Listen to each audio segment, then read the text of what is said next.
The People's Countryside The Environmental People's Countryside Debate Environmental Debate Podcast. People's Countryside Environmental Debate Podcast. People's Countryside Environmental Debate People's Podcast. People's Countryside Environmental Debate Podcast. How do we know what any word means? This is a question I think you're going to be able to answer, Stuart. Have you ever been discriminated against? I can answer it, but have you been discriminated against, William? This is the People's Countryside Environmental Debate Podcast with William Mankelow. And me, Stuart the Wildman Mabbutt. And we're going to dispense with the intro. Today we're going to go straight into the questions. They've got two Scottish questions. Me nicky nacky noo today. Please keep that nicky nacky noo thing in the edit, please. Yeah. And who are they from and where are they from, these two Scots? I'm going to say where they're from first. One is from Crieff, I think it's Crieff in Scotland. Yep. And the other one's in Moffat. We believe they're in sort of Dumfries area. Dumfries area. I won't look that up on Google. Somewhere between Carlisle and Glasgow. It's a big geographical area. That's a big geographical area in the UK. Because I often find, I know we're going off a tangent right at the start, but I always feel when I'm driving up towards Scotland, not very often, but get to Carlisle and think, oh yeah, I'm nearly there. But actually, it's a long way to go still. Yeah. It's quite a long way even to Glasgow. So the first question then is from, now, we've looked up the pronunciation of this name. It's not a name we're either familiar with, but I believe it's pronounced Teasag. Teasag. I might be completely wrong with that. So apologies if that's Gaelic. wrong. It's a Gaelic name, yes. It's like a previous episode. There was somebody from Northern Ireland, and I pronounced it Clodder, but it probably doesn't sound anything like that. Yeah, I thought we were supposed to go straight into the question. Yeah, straight into the question. Straight into the question.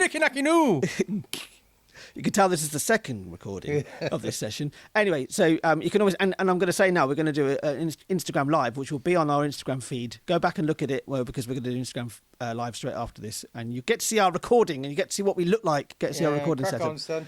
I thought we were supposed to go straight to the question. Yeah. Okay, first question from Teasag, which is, how do we know what any word means? Well, we don't. There's no categorics in life. We don't. We can set it against the context. We can see. We can perceive.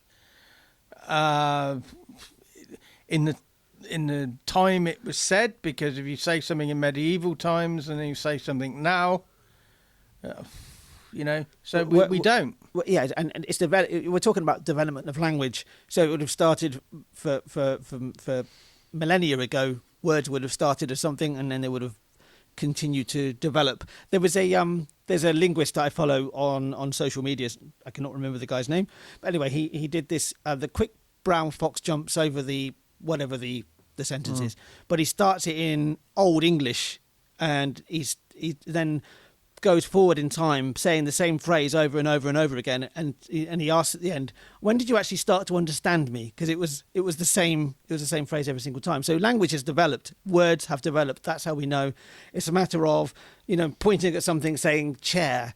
It's being able to identify what a chair is. Language is conceptual, isn't it? It's imaginative. You have to use your own imagination. Yeah, an action here for me is just question again, ask, check again, keep checking, not annoyingly, but just your frame of reference, just keep monitoring that. Yeah, and just go out there and look and learn. We're in a time where there are so many ways to learn things. You can pick up go to your local library and go pick up a book. Go and speak to your librarian and have a conversation about it. Go to your local record centre. There'll be information there. Beyond the internet's really obvious. There's social media. People are doing stuff all the time, putting information out there. And the more places you can get information from, the better, because then you'll have a more rounded knowledge base. But go back to this whole idea. How do we know? This is what Teasag's question is. How do we know what any word means? I touched upon, I think what Stuart said earlier was that actually words have their meanings have changed over the years. One of my favourite ones is the word nice. Nice originally was bad, and in actual some ways in English we still use the word nice as not a positive word. You said, I'll look at the weather out there. Oh, nice. It's still used in that way, but nice was originally used that way. So words have evolved. The use of words have evolved over time. Mrs. Brown uses the word nice. She goes, nice. See, But- it's another inflection. It's another way of using it. Yeah, it means that's nice. It means move on. I'm not that interested. And so we move on to Bryce's question. Yeah, from Crieff in Scotland. I'm going to say Crieff, Yeah, but it is Crieff. I know it's Crieff. so this is a question I think you're going to be able to answer, Stuart. Have you ever been discriminated against? I can answer it, but have you been discriminated against, William? I would say so at some point in my life. Yeah, I mean, I would say that I grew up in a non-affluent household in a council estate in a one-parent family, living with my mum. So I think I would have been discriminated against, not necessarily being aware of it. Maybe It's a societal structure. Yeah, I think there's discrimination all around you all the time. Well, I mean, do you want to tell your story about your discrimination, or do you want? I can do. I've probably said it before. Okay. About 10 years ago now, I was out networking. I was in a lot of pain. My health had suddenly gone downhill. No diagnosis. Went networking, and it was generally in the summer. So I was on crutches, all bandaged up, because the doctor said, putting bandages on your joints is not going to help the pain. But I just think, well, bollocks to that. It did, because it changed the pain. Putting pressure on the joint actually changed the pain, so it did help. Didn't make the pain go away though. So I'd go networking. Most people were suited and booted, prim and proper, talking about perfect business and stuff. And I'd go in and say, well, you know, I've got these health conditions, and my skill set is, I've got this skill set. My abilities have changed. Has anybody got any ideas of any projects and stuff that I could get involved with to give myself a future? I was doing that for a while. And one networking group I was going to, which I won't mention, it's disbanded now. I'm not sad about that. And the owner, he pulled me aside at a meeting, a private meeting. And he said, do you need to come to meetings limping, bandaged up? You're making people feel obliged to help you. Anyway, he left, and I just sat there for a while, and it was my first, and I thought to myself, and I said it out loud, did that just happen? Did that really just happen? And the barmaid came over to me, because we were in a pub, and she said, I don't know, sir, but you are sat here drinking your pint. She said, whatever's happened. You're in reality. And I went home and I churned on it for a while, and that was my first experience of discrimination. And around that time, I had some advice from a well-known Oxfordshire businessman who said, you've got a very followable story. Surround yourself with the right people who get your story, and opportunities will happen. And I'd been at BNI meetings, which is a networking thing, quite an expensive one, and people were standing up saying how perfect their business was and all that. You can feel a bit inferior. Anyway, so I had that experience. This businessman gave me that advice, and then I had this discrimination, and it really made me realise you have to surround yourself with the right people who, in a way, nowadays I turn up and I don't have any airs and graces. I actually try and put people off, because I know if I haven't put them off, I can work with them. If people are put off by what they see and an alternative way of being or whatever, I'm not right for them and they're not right for me at this point in time. That was my first discrimination. If you've listened to this podcast, you know it's evolved into disability and all the rest of it. And I'd be thankful for that moment. I hope I never meet that person again, I have to say, because they would get the sharp, because my tongue has still got a sharp edge to it, even if I'm in a wheelchair more these days. My tongue is like what do you call it? One of those flat fish with a stingray. Sting. You know. Anyway, so yeah, discrimination. I don't really know where I can go with that. What's your thoughts? My thought was just an observation on that story. Is that networking meeting was how we met in the first place. Yeah. So, and whenever you tell that story, and I don't know if it was subconscious or conscious at the time, but I felt that I was surrounded by people mostly in suits and talking about how great their businesses were going, and I didn't have a business at all at the time. I was just there winging it in some ways. And then I saw you walk in the door, and I was like, well, there's a relatable person. Okay.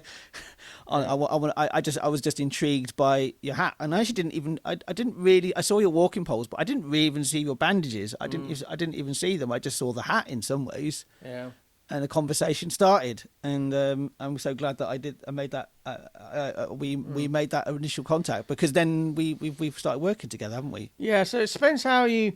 Discrimination is not necessarily a good thing or a pleasant thing, but it does happen, and it is how you react to that. And I don't think you should leave it unchallenged. The person who discriminated against me, there was no, at that point and since, there's been no point confronting them about it, because they're so narcissistic, they wouldn't absorb it anyway. Yeah, I agree. You know, but because I do know somebody that they worked with, that I know. They worked with them subsequently, and they didn't tell me because of professional etiquette and confidentiality, customer confidentiality. But I did have a conversation with this person who worked with this narcissist, and I said that I suspect the reason, because I when that happened, I basically said, just remove me from this networking group. I don't want any affiliation with it. And they came back to me and said, oh, have I said something to offend you? And I had the distinct feeling they were going around telling people that because I was that they were asking me to set up one of their networking groups, venues and that, and because I made a few mistakes setting it up, which is fine. And I said, I'm pretty sure this person who discriminated against me had the belief that I couldn't take constructive criticism because I made some mistakes setting up a group. And that's the reason, I'm pretty convinced that's the reason that they think that I walked out. And the person that had been were advising the narcissist didn't say, so, well, I can't answer that. But what I can say is you're right in the sense of the person who discriminated against you believes you left for a completely different reason than what you did. Anyway, so it's what you do with the discrimination, how you confront it, how you break it down. You're never going to stop it, but you shouldn't just let it go unchallenged. And some people say I probably didn't challenge it. I would say, yeah, bollocks to that as well, because, as I say, the person's a narcissist. I'm very aware of how and when to not exact retribution, but to offer my influence and input. You met them a while back, maybe 18 months ago. I don't know. Time passes. Yeah, and, it was about maybe a month and a year and a half, 2 years ago. Yeah. Yeah, and I bumped into. You were having a street. coffee, and they walked up to you. They did, yeah. And I mean, I think we have talked about this on the podcast before, and I think I've reflected in the past where I thought, well, I might do something different, but I don't think I would. I mean, you said to me at the time, I'm not a I'm not a confrontational person. Yeah, exactly. That's I'm your yin to your yang. Yeah. And anyway, but I would say that we both have our ways of confronting something. For me, that was actually confronting it in a way of this is nothing more than a very superficial conversation. I move on from it. I remember you saying at the time you would have liked to have just said, I don't want to talk, or something like that. Yeah, I think so. But- I think so. But I mean, there was also a bit of forcing of him from his side. You know, there is a way of getting away from that. But it was a very, very short interaction at the time. I think it was probably wasn't even a minute. And very narcissistic on his point as well, Yeah, wasn't it? because my wife was with me at the time. He was effectively homeless and was saying, actually, I'm nomadic these days. Exactly. It's good insight to life. No, you're homeless, son. Yeah, and yeah, I probably react in the same way now, purely because of that. I think what narks me and annoyed me the most was actually, in a way, I would have liked to have channeled my inner Stuart at that moment, maybe, and maybe stood up for you, really, more than anything. I think that was the biggest disappointment for me, was that I didn't stand up for you. Yeah, I wouldn't beat yourself up about that. Oh, I'm not beating myself up about it, but that if I was to My time will it, come. It will, and there's also there's certain characters within your lifetime, and some people you should never meet again, Stuart. The Maybe they're one of them. Yeah. No, I think we will meet one day. I'd be surprised. I'd be surprised if we don't meet. I would. I would very much like to meet them, and being a detached observer of my my approach. Yeah, You know, sure. but it's an interesting one. When you're sat there listening to this podcast or whatever you're doing, just think about where discrimination touches your life, in where you might have been discriminated against, or you may have inadvertently discriminated against somebody else. I mean, you might look at somebody who is just different to you, maybe wears different clothes to you, maybe just looks different to you in whatever way that is, maybe has a different religion to you or whatever. But just try to see through that discrimination and try and see that person stood in front of you is a human being. You know, if somebody is a bit of an arsehole, they're going to be. It doesn't matter where they're from. They're going to be. They're just an arsehole, right? Yeah. But just see the person in front of you. Yeah, I'd probably say I did have a nice action there, but I've forgotten what it was. So I would. I would probably say try and see where the line between discrimination and assumptions of somebody is, because an assumption can quickly evolve into discrimination if you don't back away from the assumption. Yeah, and experience with somebody, experience of knowing what they're like. I mean, Stuart and I have been working alongside each other for long enough to actually really understand what we are individually. I don't think you fully appreciate what I'm like, because you do say some things sometimes that I think you don't know me as well as you think you do. But there you go. I said that to Sue the other day, and she said, but you make it hard for people to get to know you because you send these curveballs. Yeah, but also, but hold on a minute. I think that is just not knowing somebody. I mean, like, we don't live with each other. No, thank God, your feet stink. Yeah, we don't live exactly. Yeah, but we don't live with each other. We work alongside each other, right? So, and we're not friends. Yeah, it's a working relationship. You know, there is. Yeah, it's a working relationship. Do you remember Sue's mum, my wife, said to you once, "Are you friends?" Yeah, that was a very odd situation. Yeah, it was very odd, and I think if I remember rightly, I think I jumped in there. Of course you did, yeah, because that's what you do. Yeah, you're faster than I am. Yeah, I said no, we're work colleagues, we're not friends. I think if I come back maybe 6 hours afterwards, when it's festered in my head for a little bit. Yeah, exactly. I've often people listening to this might think this is a bit strange, but I've always said we have to be careful not to be friends because we can't work together, and it changes how you work together, and you would make potentially business decisions you wouldn't make if you were too friendly. Yeah, it doesn't mean we don't get on with each other, though. No. That's a different relationship, though. Yeah. Anyway, I'll go back to this whole idea of assumptions. Another action really is don't assume that somebody in a wheelchair is, for example, necessarily needs your sympathy.